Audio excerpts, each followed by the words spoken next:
सोमवार और जुमेरात का रोजा रखना ये इंतहाई अहमियत की हामिल दिन है।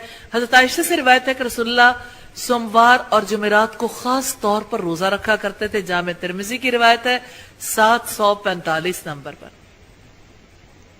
हजरत रबिया बिन गाज से रिवायत है कि उन्होंने हजरत आयशा से रसूलुल्लाह के रोजों के मुतालिक दरियाफ्त किया तो उन्होंने फरमाया आप सोमवार और जुमेरात के रोजे का एहतमाम फरमाते थे। इब्ने माजा की रिवायत 1739 नंबर पर।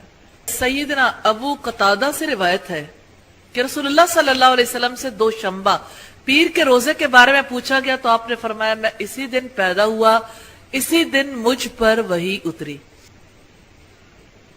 हजरत अबू हुरैरा से रिवायत है कि नबी सल्लल्लाहु अलैहि वसल्लम सोमवार और जुमेरात का रोजा रखा करते थे।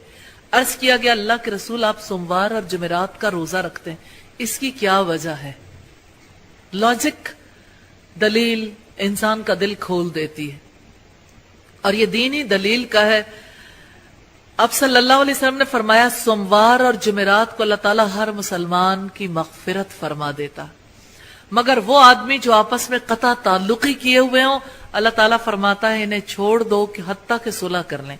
इब्न माजा की रिवायत है 1740 नंबर पर।